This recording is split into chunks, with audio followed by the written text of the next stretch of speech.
Welcome to the show, Ashley. So how are things? Well, they're great. It's obviously interesting times. We're all kept very busy following the news, but generally speaking, everything's good. Yeah, Thanks for absolutely. having Really me on the interesting show. times.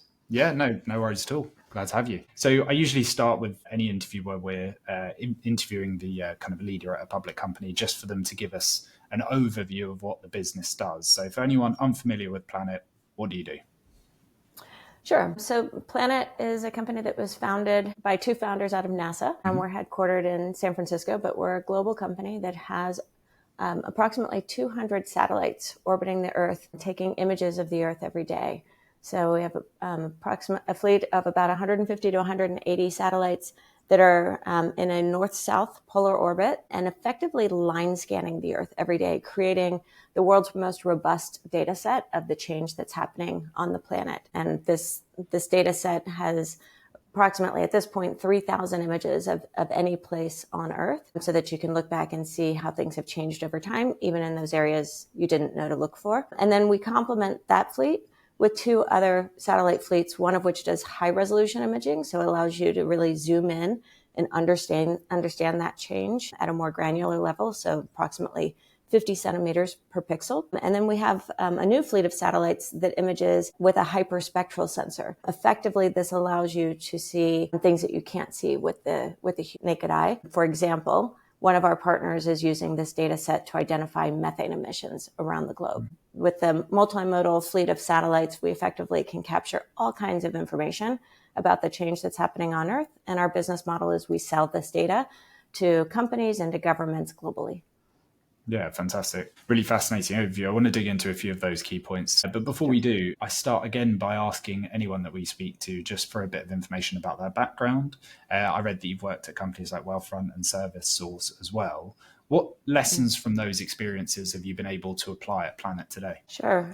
So I am a rather unusual background. I'm both the president at Planet and I'm the CFO at Planet. I started my career in private equity, which meant that I was investing in technology companies with all kinds of business models. And that was the thing that always attracted me to a company, was having a really unique and interesting business model. So ServiceSource is a company that really focused on recurring revenue streams for companies and actually outsourced the management of those recurring revenue streams. And Wealthfront is a fintech company. So it helps people that are relatively early in their careers understand how to prepare financially for different goals that they have in the future. So much more B2C company versus ServiceSource is very much a B2B company. But I'd say in both cases, the experience taught me that you really need to have the customer at the center of how you think about your business and whether or not you're driving the right value to that customer where they are. So ServiceSource was all about looking at recurring revenue streams and the information that you get from that data, like net dollar retention rate, on-time renewal rates, tells you whether you're meeting the needs of that customer or whether there are changes that you need to make to the product, to the way you're delivering the service, or understanding the changes in the competitive environment. And all of that is relevant to us because our business is recurring revenue as well. It's selling data streams to our end customers. And as I said, with Wealthfront, it was about knowing the customer and being a trusted brand, especially when you talk about managing people's long-term savings. That trust is absolutely critical, and understanding where the customer is on their financial investment journey so that you can meet them where they are and really help them in the way that they need to be helped. If they're an expert, they don't need the basics. But if they are nervous, then you need to really be there and help them understand at each stage what might be going on, especially in moments of volatility. And since we were purely a digital company, it was understanding how to be that through a digital interface. And so all of these things are concepts that I bring back to Planet, which is we work with different types of customers, government customers that are very experienced in using satellite data to solve problems and to be there for their constituents or to think about intelligence applications. And then we have customers that haven't had the budgets for GIS and satellite data. And so we need to bring those incremental capabilities to them and help them understand how we can solve important mission critical problems for them, all the while knowing that we have to be a trusted brand. If governments cannot rely on the data that we're providing and the advice that we're giving to them, especially when you're talking about intelligence services, then they won't work with Planet. And so all of these things are incredibly relevant to us and quite frankly, to really any company that's solving important customer challenges. Yeah, yeah, absolutely. Really useful context. And I think now we've kind of introduced Planet and yourself as well to the listeners. Let's move on to understanding the industry in which Planet operates within. The Earth observation industry is rapidly evolving. I think that's fair to say. So where does Planet sit itself within that evolving landscape, and what are your key differentiators? Yeah, so I think Planet has really been a change agent in this industry. Historically, Earth observation satellites were giant satellites. Even in the commercial side, they were very, very large satellites that cost hundreds of millions, if not billions of dollars to design, build, launch, and operate. Planet came into that market and said the net result of having such an expensive satellite is that very few companies can provide for it, or can afford it, but also the technology ends up being relatively old when you think at the pace at which technology is changing. So if you're building a satellite that's going to cost $1 billion to design, build, and operate, you need to make sure it's absolutely fail-safe. And so that means you're using technologies that have already been proving. You're not using the bleeding edge. It means you're designing it to be in space for 10 years so that you can amortize that cost over the longest possible period. If you can think back to the phone that you had 10, 15 years ago, would you want to use that phone, much less take pictures with it? And yet these are the types of delays in technology advancements that Earth observation satellites were suffering. And so Planet came in and said, if you want to be able to strap Moore's Law to space, then you've got to bring the cost down. And so the satellites that we use for Earth observations, the ones that are taking the daily scan of the Earth, cost roughly $300,000 a piece. So if you think about that tectonic shift in the size, the shape, the cost of those satellites, it also means that we are constantly iterating. Every time we send new satellites up, we're sending satellites that have new capabilities embedded in them. In fact, one of the most recent satellites that we launched, our Pelican satellite, which does high resolution imaging, included an NVIDIA chip so that we can start understanding the ability to do AI at the edge of space. And so that's one of the core innovations that Planet brought into the market. And in doing this, in moving to a model where we're selling data that is usable by anybody and we're scanning anywhere on Earth, means that we don't have to just sell to the highest bidder. We're creating a data set that's a one-to-many data model or business model, which means that we can offer much more affordable data. We can experiment in industries that aren't sure yet how this type of data is going to help them solve problems, because we can price it at a level where they can engage early, experiment, and then as they find that value, really scale their engagement with us, which is very different when you have a finite data set. You have to point and click in those areas of highest value because you've got this giant satellite, the cost of which you have to amortize over a very large revenue stream. So these are some of the core changes that we've made. And you see those changes impacting not just Earth observation, but other industries as well. Comms has moved away from the idea of a single communication satellite to a distributed satellite fleet for many reasons, but also because this brings down the cost of each single satellite and it allows you to be more innovative with the satellites that you're building and launching. So you've referenced your customer base a couple of times. You serve both commercial enterprises and government agencies. How do you navigate the difference between those two segments in terms of sales cycles, product needs, revenue predictability, etc.? Yeah. So again, coming back to the importance of having the customer at the center of everything that you do. And this is actually a change that we made in our own operating model last year. And we talked about this with our investors. A government sales cycle is going to look very, very different than a commercial sales cycle. And even within government, you have sophisticated in the sense of experience with GIS data. Customers on the intelligence side who have spent years, decades working with this type of satellite imagery. And then you have parts of government that this is going to be relatively new for them in applying GIS data to solving challenges like planning and building departments or implementing oversight for new types of programs that they want to offer to incentivize the right type of farming practices for sustainability and other purposes. So we've actually realigned our sales team behind three different vertical segments. So one is the defense and intelligence sector, one is civil government, and then the final one is commercial, and understanding within commercial various segments as well. Agriculture is going to be much more experienced in working with this type of satellite data, but some new markets that we're really excited about, like insurance and financial services, this is a relatively new investment for them.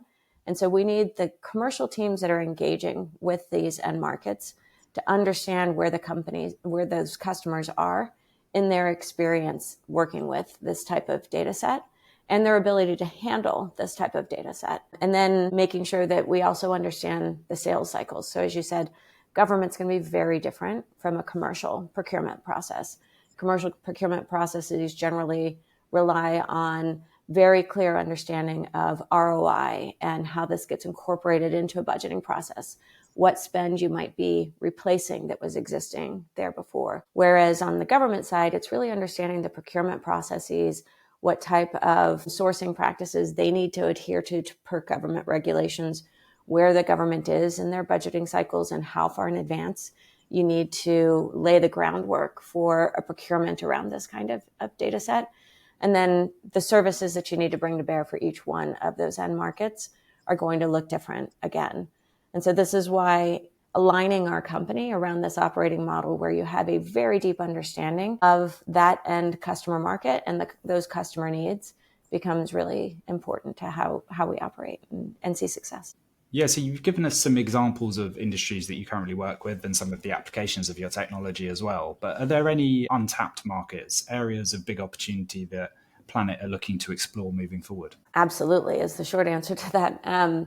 So some of the areas that some of the new solutions that we've been building with partners using AI are opening up new markets to us. So one that we're particularly excited about is being able to be there both for disaster response. You may have seen some of the work that we've done with our partners at Microsoft and their AI for Good team in providing building damage assessments immediately following a crisis situation. But some of the ways that we're working with insurance providers and with civil governments is looking to what happened before those disasters occurred, so that you can understand, were there early warning indicators that would have told you that a wildfire is about to break out and that it could be of a disaster level, not your typical annual wildfire, but actually something that can be as devastating as what you saw in Lahaina or in Los Angeles. And what were the factors that caused that to be so significantly different this year versus in prior years? That information is obviously very interesting to insurance providers who are trying to recalibrate their risk models. Also very interesting, obviously, to governments everywhere that know that wildfires are part of the things that they are thinking about and planning for, but the magnitude of change that's happening means that they need to understand this at a very different level than they have previously. That's also obviously interesting to parties that have been involved with these types of incidents. So PG&E is a really important customer to us that's using our data for their risk models to understand where they need to prioritize the burying of power lines so that they don't run into the types of situations that have caused them to go through bankruptcy in prior years. And when you think about these kinds of early warning indicators or post-situational impact analyses, that's really interesting to the financial services market. If you want to understand how an incident is going to disrupt supply chains, it's going to disrupt financial markets, being able to apply these kinds of analytic models on historical data that tells you a lot more information about the situation on the ground, that will help you get that incremental edge that allows you to make much smarter investment decisions. So we're excited about all of those markets, which are relatively nascent for us right now, but offer incredible potential, especially as we move away from just selling raw GIS pixels and moving towards working with partners and building our own capabilities on top of the data to make the data more useful and immediately relevant to these end customers without them having to make huge investments in building GIS teams and procuring GIS systems. Yeah, fantastic. The financial services applications sound particularly interesting. So Yeah. interested to see what Planet do there moving forward. I want to just dig into your technology and AI integration, given that's something you've referenced a couple of times, and then we'll circle back and cover financial growth and expectations there. How does your partnership with Anthropic change the way Planet processes and delivers geospatial intelligence? I'd say what's really exciting about the partnership with Anthropic is we've already seen that these large language models can help an end user get value from GIS data. And that's what these models being literally trained on cats and dogs, right? They're trained on images that are on the internet. They're not trained on this very deep stack of data that we have, which the deep stack is both the historical archive, which nobody else has, of this daily scan of the Earth. It's the multiple data layers that are embedded in the spectral bands that we deliver. So 8 different spectral bands means we're capturing things that aren't something that you look at, but it's rather something that you analyze the underlying data from. As these models get trained on this type of data specifically, the question is, what capabilities could that open up? Because today, what large language models really do is it accelerates that time to value for the end customer. It can help them identify something has changed. We know we can see from looking at the data stack that something appears to have changed here. And because we're a large language model and we're built on all of the data that exists on the internet, we've correlated that with something that has happened that has made it into the news. So we see this change, we've correlated it with this information that exists out there. And we know now to tell you that we should flag this as something that an analyst should dive deeper into. That acceleration of value, which again used to take months, years to build these types of ML capabilities, is now happening in virtually seconds. I mean, it happened. They're able to do this corollary capability so incredibly quickly. And the question is, if these models get trained on Planet's really robust data set, which is built for machine learning. I mean, we designed the data sets that we were bringing to market from the start to be about machine learning, not about an analyst looking at a picture, because the volume of data that we're providing just makes that impossible to even contemplate. As these language models become much more sophisticated on our data set specifically, what could that open up in terms of capabilities that could then drive solutions answering really robust problems that companies and governments are trying to tackle today? Yeah, fascinating. And you're obviously pairing that with advanced satellite technology as well. You're constantly evolving that side of things as well. You mentioned the Pelican 2 satellites earlier. How did that compare, or how do they compare to the existing constellation?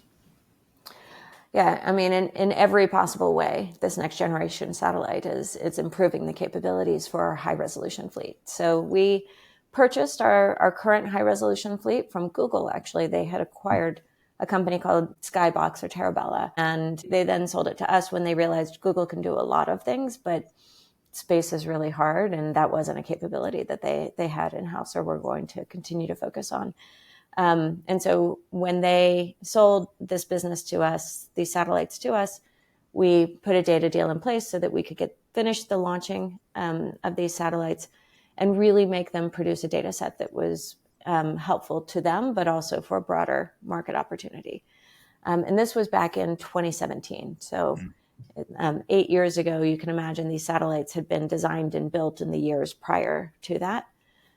So we basically took every component of the satellite and applied latest capabilities to it to make the reaction times faster, the imaging capabilities much stronger. So ultimately, we want to get these satellites from imaging in the 50 centimeters per pixel, which is where our SkySat fleet is, and get it to be able to image at 30 centimeters per pixel. So very high resolution capabilities, faster reaction times with the various components that we've designed into the next satellites. I've already talked about the ability to do AI at the edge.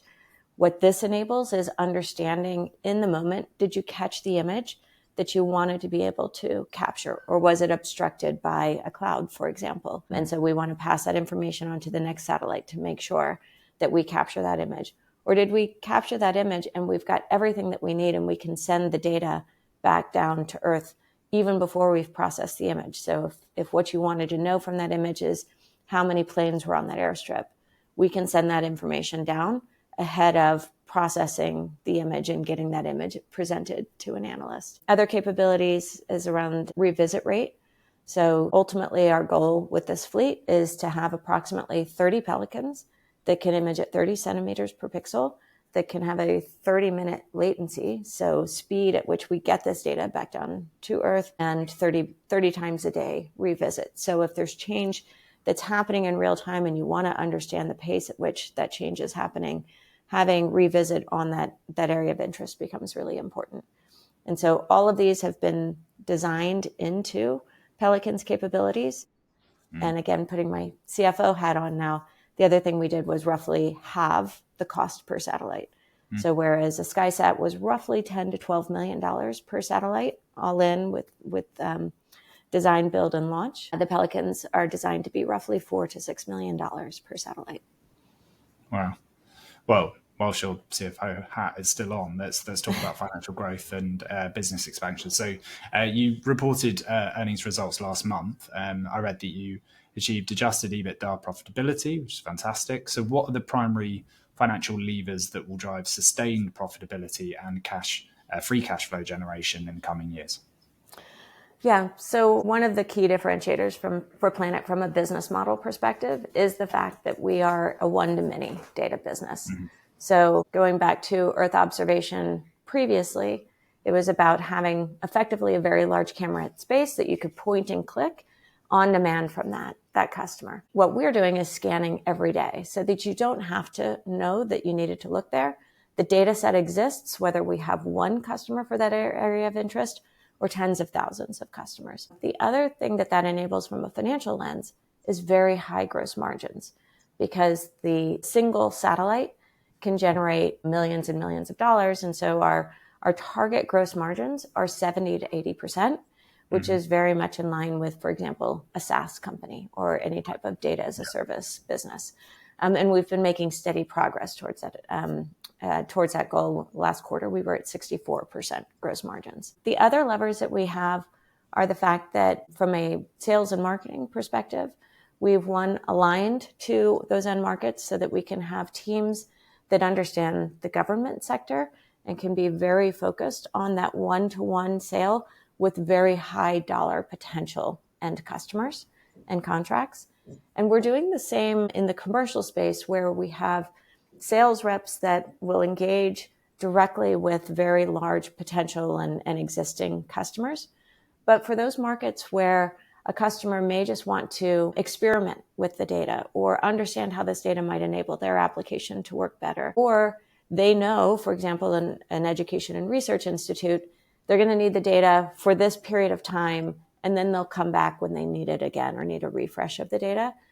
And we're servicing those customers through a technology platform and building out self-service capabilities so that we can eliminate that high cost of a high-touch sale and move to a low-touch engagement in those areas of the market where we're either dealing with experts that know exactly what they want and how they want it, or they want to experiment and they just need those APIs and capabilities embedded in the platform that allow them to do that experimentation in a relatively low cost way for them and low touch way for us.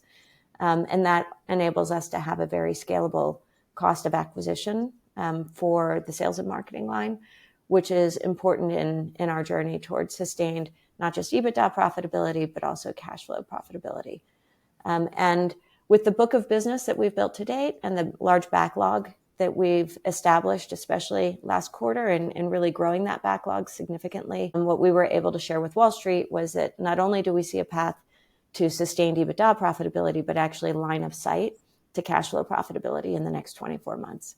And that's a really important milestone for any company, but especially in a skittish Wall Street market, they want to know that you're not going to be coming to market to dilute them, frankly, ever. So that's one of the commitments that we've made since we went public and put a large tranche of cash on our balance sheet, and we've adhered to those goals and commitments.